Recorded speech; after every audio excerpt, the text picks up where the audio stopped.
cool. I brought Ron Galletti to a Ghost show. I know. Oh, we heard. Oh, I saw that. And dude, all the years of knowing Glenn, I've never seen him at a show that he was not playing. Yeah. And he lost it. He was up to the rail the whole fucking night because he was gonna get pit passes. He's like, no, I'm gonna sit down. He hardly fucking sat down the whole night. His wife Debbie never fucking sat down. They were that engaged, and Ron's like fucking doing the fist. He's fucking like, this is just so amazing. He was blown away by Ghost, and the showmanship and everything. He's like, he's the chosen one. He's the chosen one. It was just so awesome hanging out with Ron. Ron's fucking awesome, and he's a businessman. He sees the market, how it works, and everything like that. And you know, Tobias is just on another level. And not to talk about Ghost too much, but like, it's unfortunate that right now there's no future for Ghost. Yeah. He's kind of like talking like, I don't want to do this anymore kind of deal. So I'm not sure what's going to happen. Is he going to start a good band now? Well, funny enough, he's been in numerous bands. I know. He was in the first wave of black metal. A lot of people do not know this. I know that he knows his shit, but you will never convince me that, like, fucking Ghost is... Cabaret's your favorite song, whatever. Whatever, dude. I don't know. So you want me to read this or what? As a black metal band, they were superior back when black metal was just starting, right? And then he did Repugnant, which is straight up death metal. Yeah. And then with Ghost, they started off as black metal, but it turned into 80s pop. What it is. See, I do like Ghost. I like the songs because they remind me of a lot of 80s kind of style of music. If you look at it that way, you cannot look at it as like this is a metal band. You can't look at it that way because then you're going to be like, yeah, fuck it. They're not what I'm looking for. This sucks. I mean, if you listen to the songs as like, you know, it's 80s, there's a lot of 80s pop references into it, even 70s disco.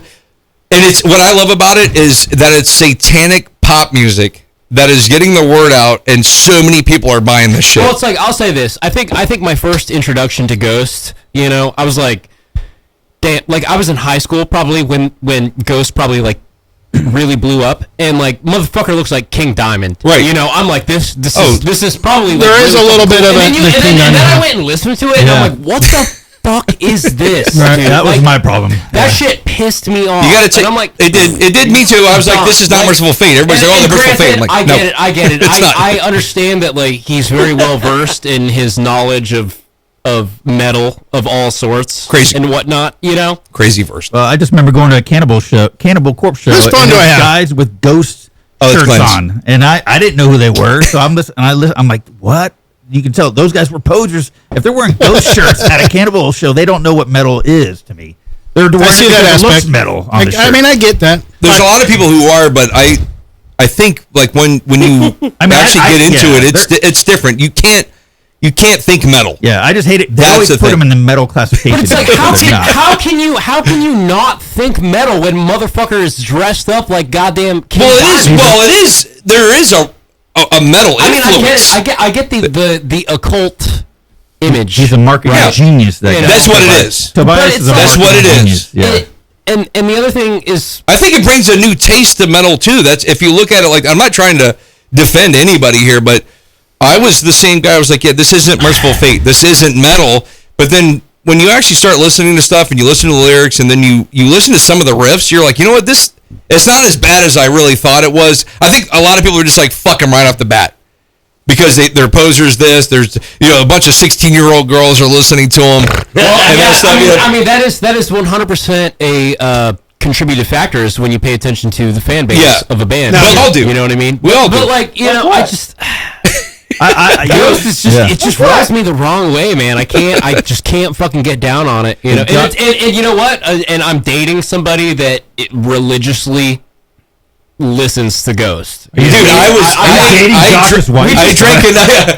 drank enough whiskey the other night at the show. I was dancing. No, dude, I was dancing at Ghost. I don't give a shit.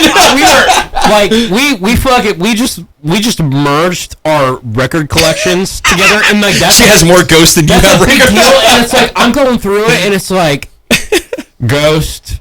Now, just other records. Dude, she probably has some fucking money in there. Now, is this the one we met at? Not like you. not like you're fucking. Dude, some of that ghost shit is insane, dude. Well, I would say your wife Melissa, she always would hound me about it, right? So I listened to those songs, and now I've listened to the lyrics, and because I never really knew they were satanic type lyrics like that, but right. I love the lyrics now. Yeah. His lyrics are very cool. When you see them live too, I'm sure it's a whole nother. What I love about the live show is like I will say this: nobody gives a fuck what anybody else thinks about them. That's what I love at a ghost show, because they all, you have everybody there, man. I mean, from straight people to gay people to trans, the fucking whatever the fuck you want to be, dressed up, and nobody gives a shit. No one's looking at you funny. No one's looking, and that's how a metal show should fucking be.